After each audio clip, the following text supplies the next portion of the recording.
नमस्कार, live cities की night bulletin दिन भर बिहार में आपका स्वागत है। मैं हूं आपके साथ प्रीति झा। खबरों की शुरुआत करेंगे, लेकिन उससे पहले एक नजर डालते हैं आज की सुर्खियों पर। चिराग के सांसदों से मिले पीएम मोदी। सीएम नीतीश दिल्ली दौरे पर। बिहार में 10 दिनों में 4 ही पुल गिरे, तेजस्वी का तंज। सीएम नीतीश के बेटे राजनीति में आते हैं तो कांग्रेसी करेगी स्वागत। राम मंदिर की छत से पानी टपकने के दावे पर लालू का पीएम पर तंज। केंद्रीय मंत्री नितिन गडकरी से मिलकर पप्पू यादव ने की बड़ी मांग। पीके ने नीतीश कुमार और तेजस्वी को लेकर कह दी बड़ी बात। बीपीएससी टीआरई 3 एग्जाम का डेट शीट जारी। मुजफ्फरपुर में हेडमास्टर की परीक्षा में भर के अभ्यर्थी, भारी बवाल। उत्तर बिहार में भारी बारिश के कारण नदियों में उफान और खबरें विस्तार से। पीएम नरेंद्र मोदी ने चिराग पासवान की पार्टी लोजपा रामविलास के सांसदों से मुलाकात की। इस दौरान उन्होंने चिराग पासवान की तारीफ करते हुए कहा कि मुझे खुशी है कि उन्होंने खुद की योग्यता को साबित किया है और अपने पिता के सपनों को पूरा कर रहे हैं। प्रधानमंत्री ने मुलाकात की तस्वीरें साझा करते हुए ट्विटर पर लिखा कि रामविलास पासवान जी मेरे बहुत प्रिय मित्र थे।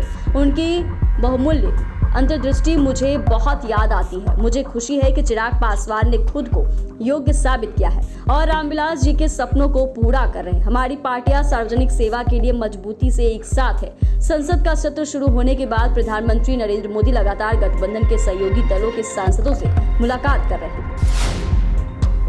बिहार के मुख्यमंत्री नीतीश कुमार दिल्ली पहुंचे। शनिवार को जदयू राष्ट्रीय कार्यकारिणी की बैठक होगी। उसमें पार्टी संगठन को लेकर कुछ बड़े फैसले लिए जा सकते हैं। इस बैठक में जदयू के सांसद, मंत्री समेत राष्ट्रीय कार्यकारिणी के सदस्य शामिल होंगे।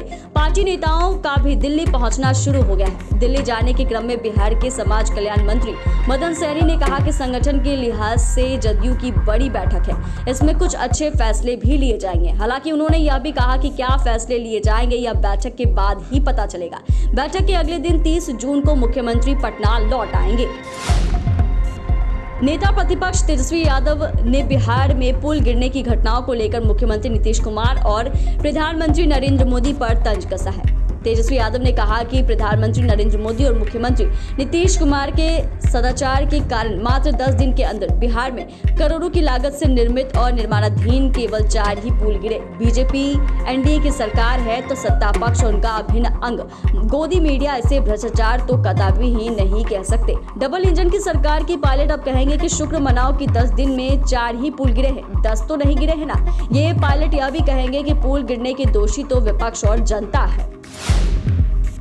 सीएम नीतीश कुमार के बेटे निशांत की राजनीति में एंट्री को लेकर सियासत खूब हो रही है। ऐसे में कांग्रेस ने बड़ा बयान दिया है और कहा है कि उनका स्वागत है। भागलपुर के विधायक अजीत शर्मा ने कहा कि इसमें क्या दिक्कत है। उन्होंने कहा कि हम लोग जो राजनीति करते हैं उसमें चाहे बेटा हो, बेटी हो, विधानसभा हो, लोकसभा हो, सब परिवार होता है। सीएम नीतीश कुमार के बेटे निशांत आते हैं तो स्वागत योग्य है। संविधान में कोई ऐसा प्रावधान नहीं है कि किसी का पुत्र नहीं आ सकता है, किसी की बेटी नहीं आ सकती है। और अगर ऐसा नीतीश कुमार सोच रहे हैं तो मैं उनका स्वागत करता हूं। वहीं पप्पू यादव काम करने के तरीकों को लेकर कहा कि उनका स्टाइल अपना है। राम जन्मभूमि के मुख्य पुजारी आचार्य सत्येंद्र दास ने पिछले दिनों यह दावा किया था कि राम मंदिर में गर्भगृह की छत से पानी टपक रहा है। आचार्य के इस दावे पर आरजेडी सुप्रीमो लालू प्रसाद यादव ने बीजेपी और पीएम मोदी पर हमला बोला है। लालू यादव ने कहा कि धर्माचार्य के मना करने के बावजूद एक व्यक्ति ने चुनावी लाभ लेने के लिए मंदिर का उद्घाटन करा दिया। अब मंदिर के पुजारी कह रहे हैं कि जहां रामलला विराजमान है वहां पहली ही बारिश में छत से पानी टपकने लगा है। मंदिर में बारिश का पानी भर गया, साथ ही बाकी जगहों पर भी पानी टपक रहा है। इसकी जांच होनी चाहिए। लालू यादव ने आगे लिखा कि रामपथ अयोध्या धाम रेलवे स्टेशन की दीवार गिर गई है। मंदिर के मुख्य पुजारी ने मंदिर के निर्माण कार्य पर कहा कि जुलाई 2025 में भी काम का पूरा होना असंभव है, लेकिन उद्घाटन तो 2 वर्ष पूर्व ही कर दिया था। अयोध्या वाले सच जानते हैं, इसीलिए उन्होंने लोगों की भावनाओं का दोहन करने वालों को कड़ा सबक सिखा दिया है।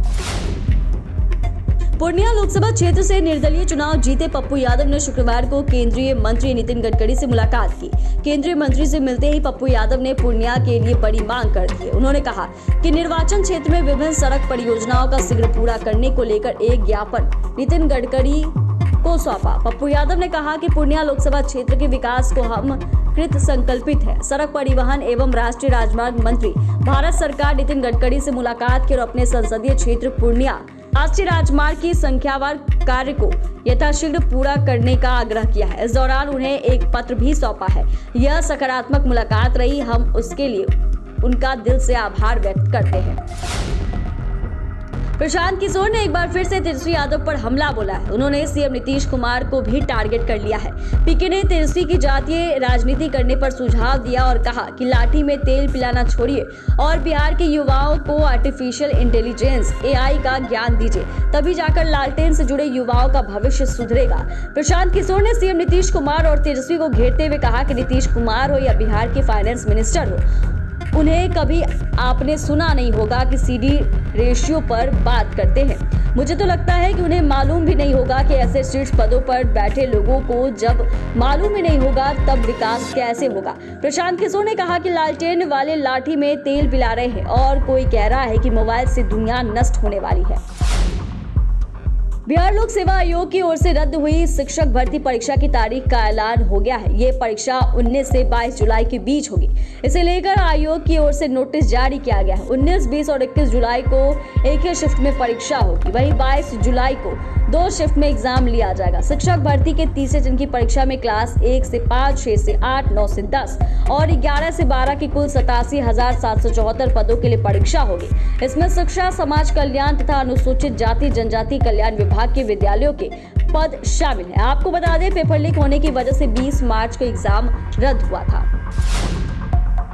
बिहार में हेडमास्टर की लिखित परीक्षा को लेकर मुजफ्फरपुर के एक परीक्षा केंद्र पर जमकर बवाल हुआ। जिले के खबरा स्थित रिजोनेंस इंटरनेशनल स्कूल में परीक्षार्थियों ने जमकर हंगामा किया। हंगामा कर रहे परीक्षार्थियों का आरोप है कि प्रश्न पत्र जो दिया गया वह फटा हुआ था। ऐसे में परीक्षार्थियों की आशंका और बढ़ गई और आशंका थी कि प्रश्न पत्र पहले से लीक है। इस हंगामे की वजह से कई घंटे तक परीक्षा शुरू नहीं हो सकी। वहीं बीपीएससी के परीक्षा में हंगामा की सूचना जैसे ही जिला प्रशासन को मिली, तत्काल मौके पर जिलाधिकारी सुब्रत सेन और एसएसपी राकेश कुमार पहुंचे और परीक्षार्थियों को समझाने का प्रयास किया। वहीं जांच की बात कहकर जिलाधिकारी और एसएसपी ने फिर से परीक्षा को शुरू कराया। जिलाधिकारी सुब्रत कुमार सेन ने बताया कि परीक्षार्थियों को जो परीक्षा के लिए प्रश्न पत्र दिया गया था उसका पैकेट फटा हुआ था। शुरुआती जांच में हवा से पैकेट फटने की बात सामने आई है। इसके बावजूद इसकी जांच के लिए 30 सदस्यों की टीम गठित कर दी गई है। नेपाल की तराई और उत्तर बिहार में भारी बारिश के कारण नदियों में उफान है। नेपाल में बारिश होने के कारण सीतामढ़ी जिले के बैरगनिया प्रखंड से गुजरने वाली लाल बकेया नदी में अचानक पानी बढ़ गया। इसके कारण पूर्वी चंपारण को अलग करने वाली लाल बकेया नदी के फुलवरिया घाट पर बना डायवर्जन ध्वस्त हो गया। इस कारण आवागमन ठप हो गया, जिससे पैदल यात्रियों को भी परेशानियों का सामना करना पड़ रहा है। चैनल को सब्सक्राइब करें, फेसबुक पेज को लाइक करें। धन्यवाद।